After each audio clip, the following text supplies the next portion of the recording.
Hi there, Chef PJ here. What is that smell?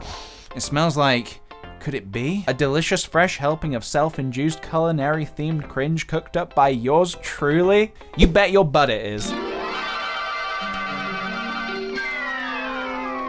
Today, I bring you a very peculiar chicken-themed story, an event that happened to me recently in a supermarket. You know, this one's gonna be a zinger. Oh, where do I begin? Very recently, I was doing my weekly food shop and I rolled my faulty wheeled trolley past the hot food counter and my nose detected a scent. A new smell, something I have not yet smelt in this supermarket before. Could it be? It could be. It was. They were serving hot, delicious sweet potatoes with melted cheese on them and a sprinkling of spring onions over the top. Which you may not realize if you're new here, but that is totally my thing. See, the thing is, when I see or smell sweet potato, my brain kind of just shuts down and my body sort of just floats towards it like some kind of a starving specter. So I waited very patiently in the queue for about 10 minutes or so to get my hands on that delicious new sweet potato. And as I was merely one person away from the front of the queue, my mouth began to salivate just thinking about that delicious sweet potato melting in my mouth. Oh wow.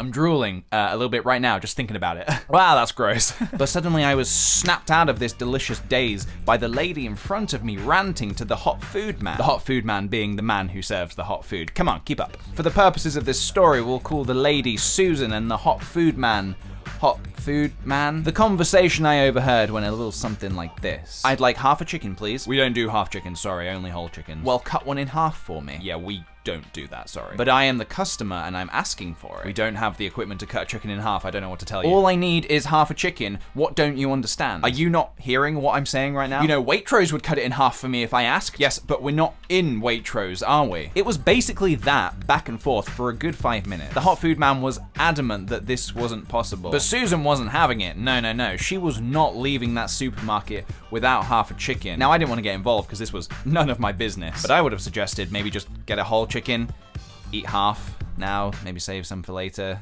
give some to a hungry dog or something, I don't know. It was really awkward. Susan was holding up the entire line of people who'd been waiting very patiently to get their sweet potato. How could you do this to me, Susan? I mean us. How could you do this to us, the customers? In the end, Susan didn't even get chicken. She left with like a mushroom and liver pasty. It didn't even look that good. And when she left in a passive-aggressive huff, she was still complaining that they wouldn't cut a chicken in half for her. It sounded like she wanted to boycott the entire supermarket, which is very entitled, I don't know. But a positive, I guess, is that I was next in line. Except all this chicken mayhem totally distracted me from my original quest to get the sweet potato. I wasn't even thinking about that yummy goodness anymore. No, instead, a little switch in my brain kind of flipped. It was the now would be a really funny time to make an inappropriate joke switch that flipped. Usually that switch is reserved for when I'm around friends and family, not for when I'm in public with strangers who don't know me or my sense of humor. So, as I approached the hot food counter, hot food man very kindly asked me, "Hi, what can I get you?" And instead of asking for what I really wanted, which was a sweet potato, my eyes glanced over to the rotisserie chickens and I said to him very confidently, "Oh, I'd like half a chicken, please." Yeah, I'm pretty sure it was at this moment that I saw the soul of this poor man depart from his body through his eyes. There wasn't even a glimmer of a chance that he was gonna humor me here. His face just dropped and he said no. Now I'm thinking to myself here, either hot food man is genuinely pissed off or he's going along with my bit. This is the moment where I should have backtracked and said, sorry, I was just joking around, got my sweet potato, and then just get the hell out of that supermarket forever. But the switch in my brain was stuck. It was stuck in inappropriate joke position. So I did what no normal human being would do in this situation. I doubled down. Without missing a beat, I replied to the hot food man with a knowing smirk on my face. Can you not just cut one in half? By this point, I was thinking, it's obvious I'm joking, right? One of his colleagues behind the counter was cracking up. She knew what was up. She got the joke. So I was thinking, you've done it, PJ. It's the best joke in the world. You've done it. And then the entire supermarket applauded me, and then the mayor of Brighton came in on a jet ski and gave me the key to the city.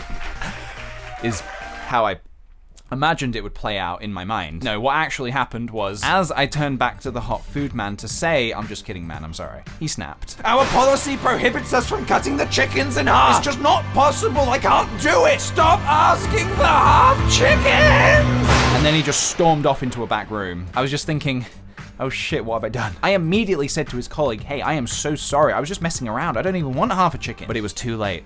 The damage had been done. His colleague explained to me that they've had a really rough couple of weeks. Apparently, customers keep coming in and asking for half a chicken, which, as we have now discovered, they don't do half a chicken. So it seemed the hot food man's rage had just been slowly building over time, and I just happened to be the half a chicken to break this camel's back. Yeah, I felt awful. I drove this poor man to lose his cool over a dumb joke. I left the counter in this weird daze. I didn't even get my sweet potato, which should explain to you just how serious this was. You know that feeling when your skin feels really hot and you've got this pressure building up here?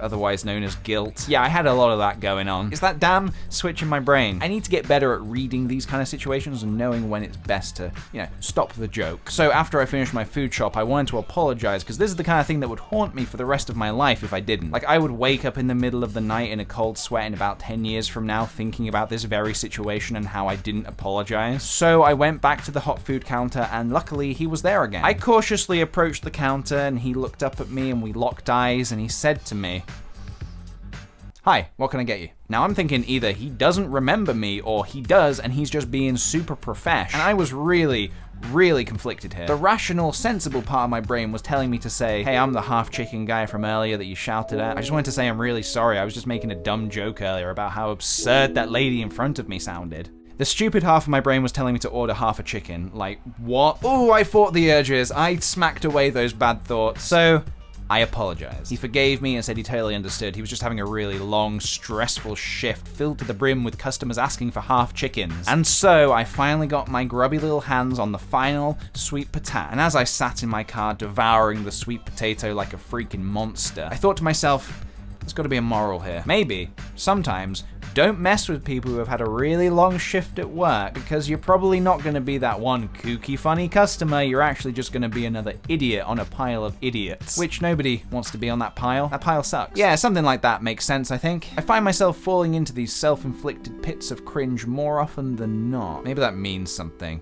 I don't know. If you enjoyed picturing me sticking my proverbial foot into my proverbial mouth, then please give this video a thumbs up. Also, please share with me any self-inflicted cringy stories of yourself in the comments below. It will not only make me feel a lot better about myself, but we can all wallow in cringe together, which is always fun. Also, if you're new here, please subscribe and also check out my other videos because I do a whole range of things on this channel. You can also check me out on Instagram or Twitter or whatever. I'm kind of everywhere, you can't escape me. Also, my tour space trip, whilst I'm very happy with how it went, it is now over, which means regular videos will be resuming here again, as well as weekly doodle streams here on my channel as well. Lots of fun things coming up. So stay tuned, stay rad, and I'll see you guys in the next video. Bye!